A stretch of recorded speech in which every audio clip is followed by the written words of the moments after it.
आज हम नया चैप्टर शुरू कर रहे हैं जिसका नाम है फंडामेंटल कॉन्सेप्ट यानी मूलभूत सिद्धांत।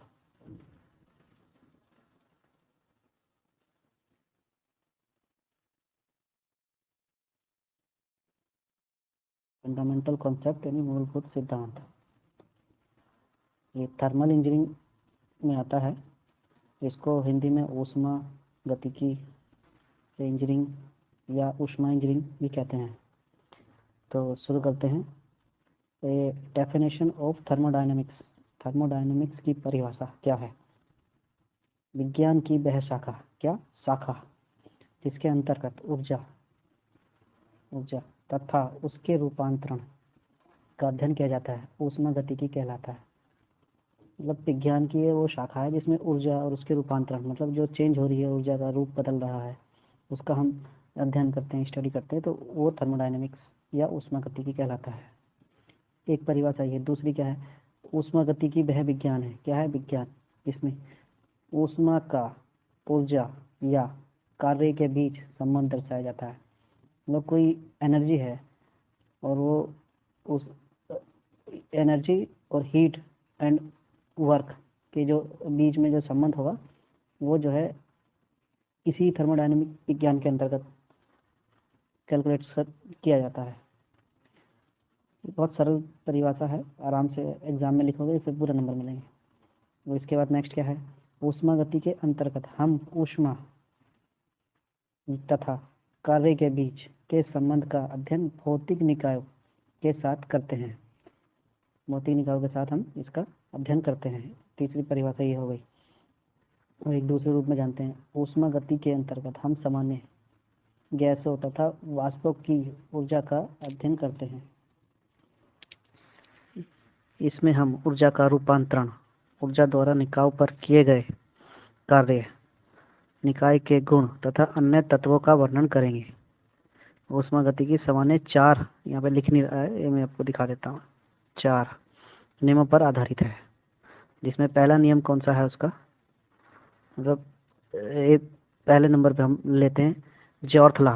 जॉर्थ लॉ भी हम पढ़ेंगे, कभी कभी एग्जाम में डायरेक्ट पूछा जाता है कि जॉर्थ लॉ की डेफिनेशन लिखिए। अब जब एग्जाम में आता है तो स्टूडेंट सोचते हैं जॉर्थ लॉ तो हमने पढ़ा ही नहीं, तो इसको कहते हैं ऊष्मा गति का शून्यवा नियम। ये क्या है? आइए, जॉर्थ लॉ क्या कहता है? यह है तापीय साम्यता पर आधारित है तथा तापमान के बीच संबंध स्थापित करता है। यह नियम तापमान के मापन पर निर्भर करता है। जॉर्थ लॉ क्या है? तापीय साम्यता पर आधारित है तथा तापमान के बीच संबंध स्थापित करता है, और ये तापमान के मापन पर निर्भर करता है। आइए आगे समझते हैं कैसे।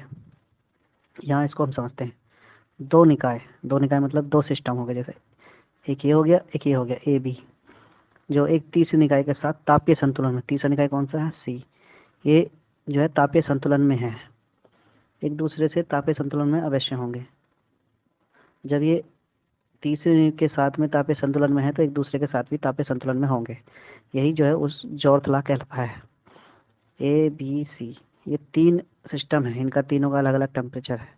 मान लो इसका 10 डिग्री है, इसका 20 डिग्री है, इसका 50 डिग्री है। तो कुछ समय बाद इनका क्या होगा, आपस में जब एक सिस्टम में ही रहेंगे तो तीनों का टेम्परेचर बराबर हो जाएगा, तो वो तीनों का टेम्परेचर बराबर दिखाएगा। ठीक है, यही जो है जॉर्थ लॉ कहलाता है। इसी को हम ऊष्मा गति का शून्यवा नियम कहते हैं। ये ग्राफ में आपको दिखाया गया ऊष्मारोधी कोष्ठक, यानी ये एक सिस्टम है जो हीट को आने जाने को रोकता है। ये चालक दीवार है, ये इसके बीच में सिस्टम, ये 2-3 ABC दिखाए हैं, इसके बीच में दीवार दी गई है। ठीक है, अब ए तथा बी के बीच ऊष्मारोधी दीवार हटाने पर यह अवस्था नहीं बदलेगी। अगर ये दीवार भी हम हटा देते हैं तब भी इस सिस्टम के अंदर रहेंगे तो ये तीनों का टेम्परेचर उस समय सही रहेगा, एक ही रहेगा। यह परिणाम शून्य गति का शून्यवा नियम कहलाता है। आप इसको ही पेपर में लिखेंगे तो पूरे नंबर मिलेंगे। अब एक दूसरे तरीके से समझते हैं। जब कोई दो वस्तु निकाय सिस्टम, जैसे निकाय को इंग्लिश में सिस्टम कहते हैं, किसी तीसरे वस्तु के साथ तापीय साम्यता यानी थर्मल इक्विलिब्रियम में हो तो वह आपस में तापीय साम्यता में होगी। इसको मैं आगे बताऊंगा पूरे एग्जाम्पल सही। तो देखते रहिए, आगे के लिए बढ़ते हैं आगे। अब क्या है, आता है ऊष्मा गति का प्रथम नियम। ऊष्मा गति का प्रथम नियम यानी फर्स्ट लॉ ऑफ थर्मोडायनेमिक्स, ये सबसे ज़्यादा पूछा जाता है। बहुत सिंपल परिभाषा है। क्या है यह नियम? इंटरनल यानी आंतरिक ऊर्जा एनर्जी पर आधारित है। ठीक है, ये किस चीज़ पर आधारित है? ये इंटरनल एनर्जी यानी आंतरिक ऊर्जा पर आधारित है। अब इसकी परिभाषा क्या है? ऊर्जा न तो उत्पन्न की जा सकती है, न ही उसे नष्ट किया जा सकता है। ऊर्जा के एक रूप को बदला जा सकता है। ठीक है, एक रूप से दूसरे रूप में बदला जा सकता है। ये इसकी डेफिनेशन है। यही आप याद कर लीजिए, पक्का नंबर एक अपना जो भी एक नंबर में पूछा जाएगा तो एक नंबर पूरा पक्का मिलेगा। किसी निकाय द्वारा प्राप्त ऊष्मा इसकी आंतरिक ऊर्जा में वृद्धि तथा इसके द्वारा संपादित कार्य के योग के बराबर होती है। आप ये भी लिख के आ सकते हैं, निकाय द्वारा प्राप्त ऊष्मा की इंटरनल एनर्जी में वृद्धि तथा इसके द्वारा संपादित कार्य के योग के बराबर होती है। जैसे क्या होता है कि डी क्यू बराबर यानी द्वारा प्राप्त ऊष्मा डी यू क्या है? इंटरनल एनर्जी में वृद्धि प्लस डी डब्ल्यू संपादित कार्य। ये क्या है? डी क्यू निकाय द्वारा प्राप्त ऊष्मा, डी यू है निकाय की आंतरिक ऊर्जा में वृद्धि, डी डब्ल्यू संपादित कार्य। ठीक है, ये जो है डी क्यू बराबर D you plus D W. ये अगर यहाँ से यहाँ तक आएगा तो 2 नंबर में आएगा आराम से। ये आप लिख करके इतना आ सकते हैं तो आपके 2 नंबर पक्के हैं। अब आगे चलिए, इसी से संबंधित है। एक चक्रीय प्रक्रिया यानी साइकिल प्रोसेस, एक साइकिल प्रोसेस होता है। उस सिस्टम को दी गई कुल ऊर्जा, कुल ऊष्मा सिस्टम द्वारा किए गए कार्य के समानुपाती होती है। यानी डी क्यू समानुपाती D W, D Q is equal to D W upon J. J joule जो है, जूल डिनोटेट करता है। ये इंटीग्रेशन का साइन है, integrate D Q is equal to integrate D W on G J. ये इसकी इक्वेशन है। ये भी थर्मोडायनिक सिस्टम का जो फर्स्ट लॉ है, ये उसी का सारांश है, उसी को डिनोटेट करता है। अब ये देखिए 3 डेफिनेशन हो गई हैं, 1 2 और एक ये है, 3 डेफिनेशन हो गई हैं। आप 3 में से कोई भी लिख सकते हैं जो आपको आज जल्दी से याद हो जाए, जल्दी से आप पढ़ सके, जल्दी से समझा सके। अब ये आता है क्वेश्चन की थर्मोडायनेमिक्स फर्स्ट लॉ का एप्लीकेबल कहाँ होता है? कहाँ एप्लीकेबल होता है? आइए बताते हैं कहाँ होता है। गैस के मुक्त प्रसार में। साइकिल प्रोसेस होता है, जैसे कोई चीज़ कंटिन्यू, जैसे साइकिल प्रोसेस घूम रही है और उसके एनर्जी जनरेट हो रही है और वो दूसरी जगह यूज हो रही है, टेम्परेचर बढ़ा रहे हैं घटा रहे, ये सब साइकिल प्रोसेस होता है। ये आगे मैं इसको एक्सप्लेन करके पूरा बताऊंगा। तीसरी जगह बिलगतनिका यानी आइसोलेटेड सिस्टम। चौथा समदाबी प्रक्रम यानी आइसोबैरिक प्रोसेस। तीसरा हृदयोष्म प्रक्रम एडाबैटिक प्रोसेस। ये आगे पूरा एक्सप्लेन किया जाएगा आगे वीडियो में, क्योंकि ये बहुत लंबी हो जाएगी और इसमें मेन चीज़ छोटी छोटी डेफिनेशन वगैरह सब बता रहा हूँ। इसके बाद जो है आगे मतलब इसी चैप्टर का जो कंटिन्यू हम आगे बढ़ेंगे तो उसमें ये सब चीज़ें एक्सप्लेन की जाएगी। ये क्वेश्चन आती है E2 minus E1 equal to J Q minus W. ये भी थर्मोडायनेमिक फर्स्ट लॉ में आती है, जिसमें E2 माइनस E1 क्या है? Change in total energy of system की जो टोटल एनर्जी चेंज हो रही है वो है Q quantity of heat quantity कितनी है फॉलोइंग इनटू द सिस्टम में फॉलो हो रही है। जे कांस्टेंट रहेगा 4.186 joule per calorie. W work यानी work done by the system. आगे बढ़ते हैं,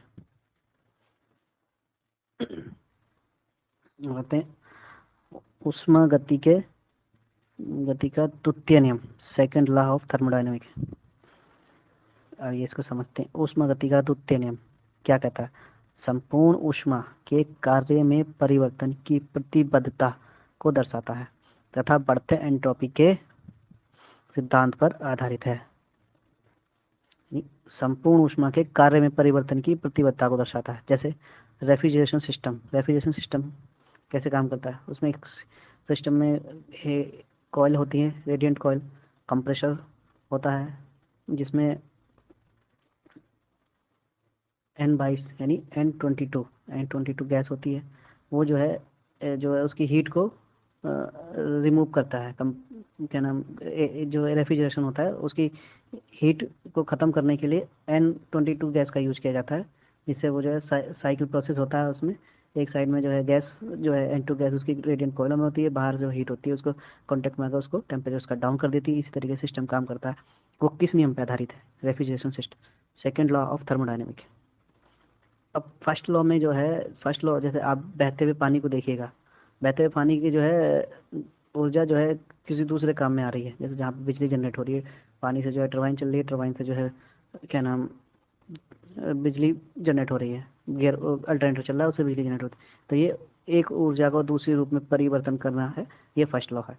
इसी तरीके से वो फर्स्ट लॉ में आता है बहता पानी, इसका एग्जाम्पल है बहती हुई नदी भी आप बता सकते हैं, या डैम या जनरेट जहाँ एनर्जी हो रही है वो भी बता सकते हैं। लेकिन इसमें जो सेकंड लॉ में रेफ्रिजरेशन सिस्टम सबसे बढ़िया इसका एग्जाम्पल है, और बढ़िया आपको याद भी रहेगा उसको।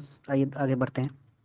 The law of energy degradation is also known as second law of thermodynamics. Law of energy degradation is also now as second law of thermodynamics. ठीक है, इस नियम से स्वतः घटने वाली घटनाओं को दिशा मिलती है। जैसे क्या दिशा मिलती है?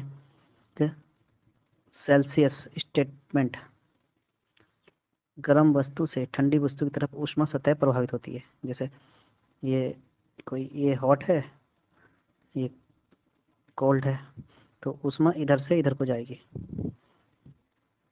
ठीक है, अगर ये एक ही सिस्टम में रखी है, ये सिस्टम हो गया एक, इसी में दोनों चीज़ रख दिए हैं, तो इसका मान लीजिए टेम्परेचर 50 है, इसका मान लीजिए 10 है, तो क्या होगा, ये टेम्परेचर इधर ट्रांसफ़र होने लगेगा और बाद में जो है इनका टेम्परेचर दोनों का बराबर हो जाएगा। केल्विन स्टेटमेंट्स, किसी वस्तु के ऊष्मा निकाल कर उसे पूरी तरह कार्य में परिवर्तित करने वाले ऊष्मा इंजन यानी हीट इंजन की कल्पना असंभव है। मतलब कोई भी हीट इंजन ऐसा आज तक जनरेट नहीं हुआ है जो पूरी जितनी ऊष्मा ले रहा है उससे पूरी ही पावर जनरेट कर सके। ठीक है, आगे बढ़ते हैं। ऊष्मा गति के तृतीय नियम यानी third law of thermodynamic. Third law of thermodynamic क्या है? यह निरपेक्ष शून्य एंट्रोपी पर आधारित है। इस नियम के अनुसार किसी पदार्थ का परम शून्य तापक्रम पर एंट्रोपी शून्य होती है। यह नियम संभव नहीं होता, ये संभव नहीं है, ये सिर्फ डेफिनेशन मतलब थ्योरेटिकल में है, प्रैक्टिकली ये नियम संभव नहीं है। लेकिन कभी एग्जाम में किसी ने पूछ लिया, एग्जाम में आता नहीं है लेकिन अगर पूछ लिया तो पता होना चाहिए, किसी पदार्थ का परम शून्य तापक्रम पर एंट्रोपी शून्य होती है। परम शून्य तापक्रम आगे हम पढ़ाएंगे क्या होता है। ठीक है, यह नियम संभव ही नहीं है। अब छोटी बेसिक जानकारी लेते हैं। ऊष्मा गति की ग्रीक शब्द से लिया गया है। अगर कोई पूछता है कि भाई ऊष्मा गति की जो है उसका कहाँ से लिया गया, तो ग्रीक शब्द से लिया गया है। ऊष्मा गति का प्रथम सैद्धांतिक उपयोग, ऊष्मा गति की थर्मोडायनेमिक का पहला उपयोग कहाँ हुआ? 1650 ईस्वी में ओटो वैन गुरके द्वारा किया गया, जब उन्होंने दुनिया का किसका वर्ल्ड में पहला वैक्यूम पंप निर्वात पंप के कहते हैं स्थापित किया। 1650 में उन्होंने वैक्यूम पंप बनाया। तो ये जो है ऊष्मा गति के प्रथम सैद्धांतिक उपयोग के आधार पे बनाया। तो मतलब तब जो है पहली बार वर्ल्ड में जो है थर्मोडायनेमिक का इस्तेमाल किया गया। अब थर्मोडायनेमिक जो है ऊष्मा गति के जनक कौन है? साडी कार्नोट उसके जनक हैं। ये कब से फेमस हुए? 1824 में ऊष्मा गति पर उन्होंने एक पुस्तक लिखी, उनकी पुस्तक प्रकाशित हुई 1824 में, तो वो काफ़ी फेमस हुई। तब से जो है उनको इन्हीं को ही ऊष्मा गति के जनक यानी साडी कार्नोट को उनका जनक माना जाता है। अब इस जो क्षेत्र है ऊष्मा गति का, इसमें निम्न व्यक्तियों ने भी अपना योगदान दिया। कौन कौन है? William Rankine, Rudolf Clausius, William Thomson, James Clerk, Maxwell, Boltzmann, फ्लैक्स, बिलियर्ड गिब्स, इन लोगों ने जो है ऊष्मा गति में अपना पूर्ण योगदान दिया।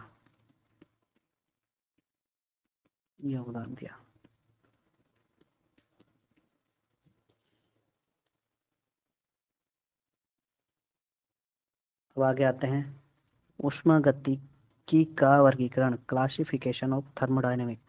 थर्मोडायनेमिक का वर्गीकरण कि ये क्या होता है, कैसे काम होता है, सब कुछ आगे समझेंगे। ठीक है, वो ये जो है ऊष्मागतिकी का वर्गीकरण, थर्मोडायनेमिक्स, इसके दो भागों में डिवाइड किया गया है, दो वर्गों में डिवाइड किया है। क्लासिकल ऊष्मागतिकी, क्लासिकल थर्मोडायनेमिक। नंबर 2 है स्टैटिकल थर्मोडायनेमिक, यानी सांख्यिकी ऊष्मागतिकी। अब हम समझते हैं क्लासिकल थर्मोडायनेमिक, क्लासिकल ऊष्मागति को। आइए, इस ऊष्मागति में निकाय के द्रव के गुण, कोई सिस्टम है उसके द्रव के गुणों में परिवर्तन का अध्ययन।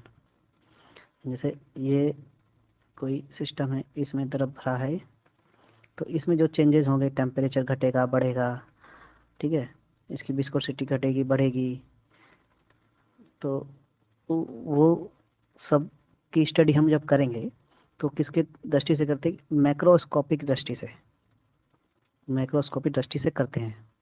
अर्थात निकाय के संपूर्ण द्रव्यमान में को, जो ये द्रव्यमान है इसका टोटल एक मान लिया हमने, उस पर परिवर्तन का अध्ययन किया जाता है। संपूर्ण ये सिस्टम, कोई एक वेसल है या सिस्टम है, इसमें द्रव भरा है, उसमें संपूर्ण द्रव्यमान को एक मानते हुए कि एक ही है, और इसमें जो परिवर्तन होगा, जैसे टेम्परेचर में होगा, विस्कोसिटी में होगा, टेम्परेचर में होगा, विस्कोसिटी में होगा, तो उसमें जो उसका जो अध्ययन हम करेंगे इसकी एनर्जी में होगा। तो किसके थ्रू करेंगे? मैक्रोस्कोपिक दृष्टि से करते हैं। वो किस में आता है? क्लासिकल ऊष्मागतिकी, क्लासिकल थर्मोडायनेमिक में आता है। मैक्रोस्कोपिक जो है उससे बड़ा या कुल, मतलब क्या देखेंगे? उससे बड़ा देखेंगे, कुल देखेंगे, कितना है टोटल, कुल मतलब टोटल। प्रमुख मैक्रोस्कोपिक गुण, इसके क्या गुण है? टेम्परेचर, तापमान, आंतरिक ऊर्जा यानी इंटरनल एनर्जी, यानी प्रेशर, एंट्रोपी, ये सब चीज़ चेक करते हैं। तो ये जो है क्लासिकल ऊष्मागतिकी में आता है, वो यही कहलाता है। अब आगे आते हैं सांख्यिकी ऊष्मागतिकी। इसमें क्या है? ऊष्मागति में निकाय के द्रव के गुणों में परिवर्तन का अध्ययन माइक्रोस्कोपिक दृष्टि से। माइक्रोस्कोपिक दृष्टि से तात्पर्य है द्रव के प्रत्येक अणु एवं परमाणु के गुणों में होने वाले परिवर्तन का अध्ययन जो किया जाता है वो सांख्यिकी ऊष्मागतिकी कहलाता है। इसको हम माइक्रोस्कोप जो होता है उससे देखते हैं। उसके प्रमुख माइक्रोस्कोपिक गुण वेग, संवेग, गतिज ऊर्जा, ये है। और ये छोटा मतलब माइक्रोस्कोपिक, छोटी सी छोटी चीज को देखने के लिए यूज किया जाता है। इसका एक एग्जाम्पल है एक परमाणु। जो परमाणु होता है वो जो है इसी पर आधारित है, इसी के थ्रू बनाया जाता है।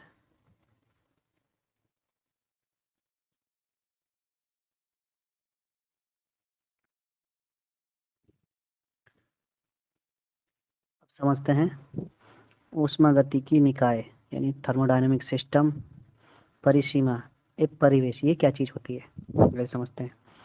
ऊष्मागतिकी निकाय थर्मोडायनेमिक सिस्टम वह निश्चित क्षेत्र जिसमें द्रव के गुणों का अध्ययन किया जाता है, ऊष्मागतिकी निकाय कहलाता है। ठीक है, मतलब वह सिस्टम जिसमें लिक्विड की प्रॉपर्टीज की स्टडी करते हैं, थर्मोडायनेमिक सिस्टम कहलाता है। बस इतना समझ लीजिए।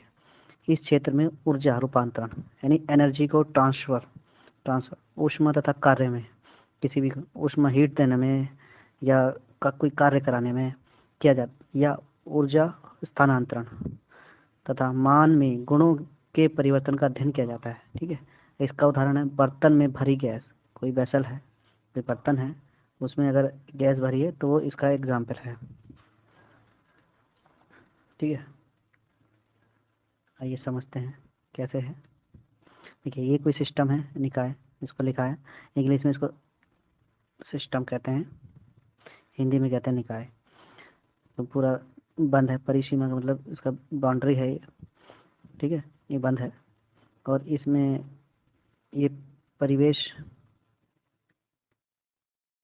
ये पहले इसको समझते हैं।